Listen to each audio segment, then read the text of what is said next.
I tell a lot of stories on this show about things that have happened to me, but one of the most popular I get asked about all the time is the Pat Benatar story. Mm-hmm. And I'm not bragging. I'm not a guy that has had relations with a bunch of famous women. I have not. Mm-hmm. This is the beginning and the end of the list, right here.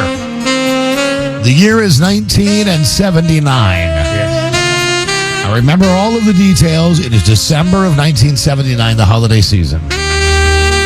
I had worked recently at radio station WNDE. Windy and Indy.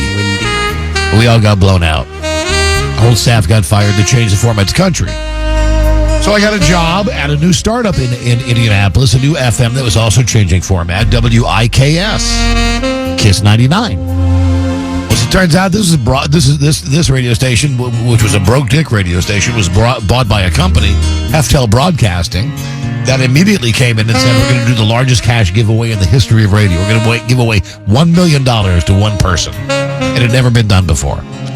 We did that on this radio station. The program director of the station is a guy named Charlie Kendall. Now, to my knowledge, up until 1979, Charlie Kendall was a famous radio guy who worked in album rock, right? He was an AOR guy, album-oriented rock, very famous rock programmer. He was my program director at the station. It was Top 40.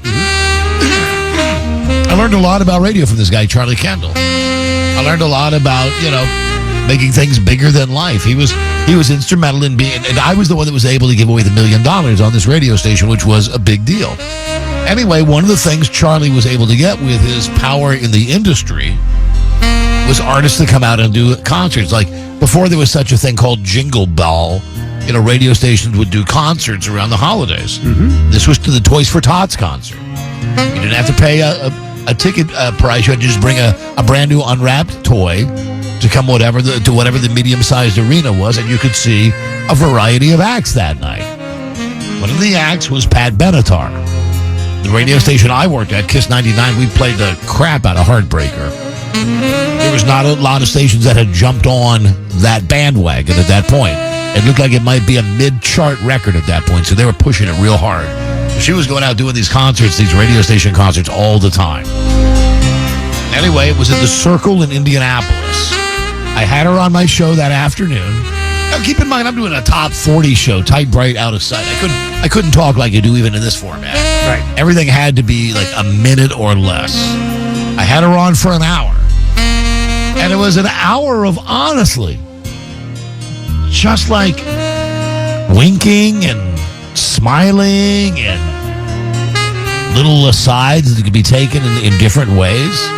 I mean, she sat in the studio with me, and she was pleasant. When we went on the air, she was playful. And I said, can I introduce you tonight, or wherever it was? And she said, sure, come on and introduce us. So that night, I get up on stage with my radio station. Here she is, Pat Benatar. Then whoever the person from Chrysalis Records was, that was the record label, said, Pat would like you to stay. If you stay till the end of the show, we got a little after party.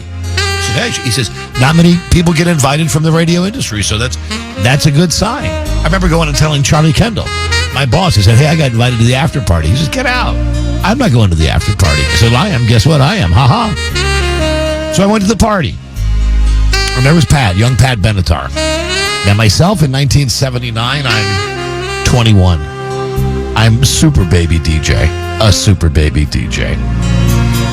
And I remember standing by, there was a buffet, a typical crappy tray of like cheese and some bad celery sticks and not much to dip them in. It was 1979. I also remember that there was a gigantic garbage can that was full of Budweiser beer, cans of Budweiser beer. And she came around the corner and she was smoking a cigarette. She had a beer. And she said, hey, I had a good time on your show. I said, hey, I had a really good time with you. She said, yeah, sometimes radio people can be jerks, but, you seem to be having some fun on your show, blah, blah, blah, blah, blah, blah. Then she said, why don't we move this party down to the bar? Because there was a bar in this hotel. Nice. And I thought, it's a public play. I'd like to, sure. I'm not even thinking I'm going to talk about it on the radio. It's just, I'll go to the bar and have an after a party drink with Pat Benatar. We sat down. I remember what she ordered. She ordered a whiskey sour. I don't even know what a whiskey sour is. And at that time, I wasn't big into drinking. I remember what I ordered, a grasshopper. because it tasted minty. And she said something to me like, "You sure that's what you want?" I'm like, I said, with a lot of real bravado, yes. I want a grasshopper. When the person ordering the whiskey sour judges you. Well, apparently, I'm telling you something, buddy. There was something about that. So we had a couple of drinks, and then she said, "Hey, you want to go watch TV up in my room?" And I said, "Sure. Why not?" Again, I'm just thinking I'm just hanging out with Pat Benatar. We got upstairs, and I felt it was inherent upon me to do something. So I remember she was fiddling around with the thermostat on the wall, trying to get the AC to go on. And I came up behind her, and I just put my hand on her shoulder, and I said, "How you doing?" And she said, "Hey, don't touch me." And I thought, "Oh, I'm dead, right? What have I've totally misjudged everything. What the hell am I doing in our hotel room?" And she turned around and she said, "Don't touch me there. Touch me when I can see you." And we kissed. And we made out. It was a real crappy hotel room. We made out, and then we did it. And listen, I'm no great lover, and especially at 21, trust me. I'm quite sure that I was Johnny 90 Seconds. I don't remember.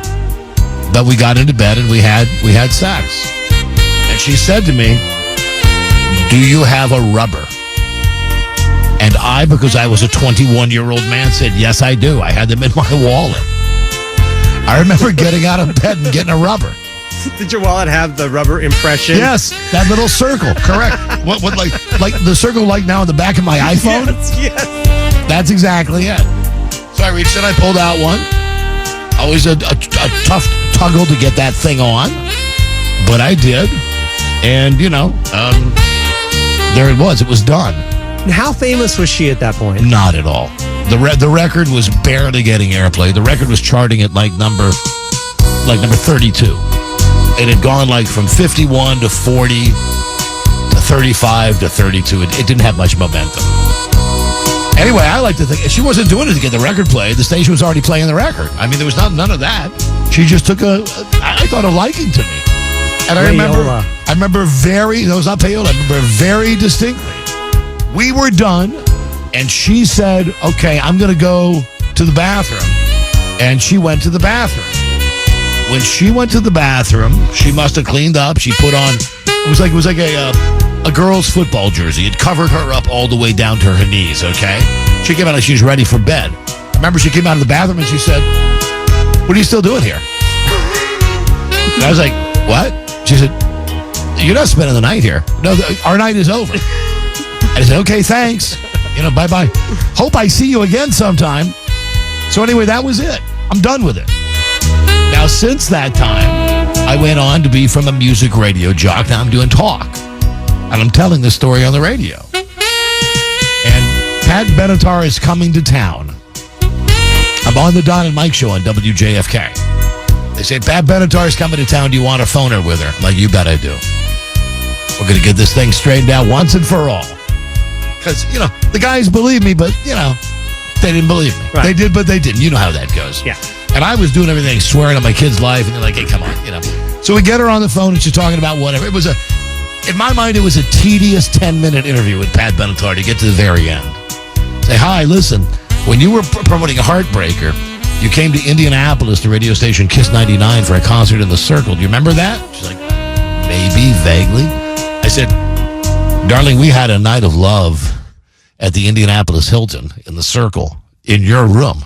And she said, "What?" I said, "Yeah." I told her everything. I said, "We went to the after party. Then you said come down to the bar and we had a drink. And I had my grasshopper and you had your whiskey sour." And she's like, "I don't remember that." I was like, "Dude, I'm not lying about it." She was, "I don't doubt that you're not lying. Maybe I just don't remember it." I mean, she was cool about it, but she was like, "No, frankly, I don't remember it." And I said, "Okay." And she hung up, and I was slightly defeated.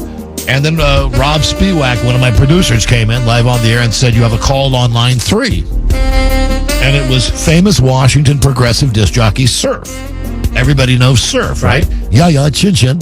Surf worked for many years at DC 101. He worked at WJFK with me. Surf called and he said, "I got to tell everybody right now, am I on the air?" I said, "Yes, you're on the air." He said, "I have to tell your audience something. I believe you, and I'll tell you why I believe you. And I said, why? And he said, for I as well had sex with Pat Benatar. The year was early 1980. She was out promoting the song Heartbreaker. And it was like, suddenly everybody was like, okay, they believe Surf. And because they believe Surf, then in turn, they believed me. And he was like, come on, what do you expect her to say? Even if she remembered it, what do you expect her to say? But I'm here to tell you, I believe it. Because it happened to me as well. To Surf and his big orangey fingers. Surf was such a vegetarian, I'm not kidding you. He has orange fingers. We should get Surf to come on this show someday to talk about some of the stuff he's seen. He's worked at, I don't know, HFS, DC 101, Arrow 94.7, of course, at WJFK for many, many years. He knows where all the bodies are buried. Anyway, that's my Pat Benatar story. That's the famous person I did it with. It's 8:19. Happy Valentine's Day, everybody.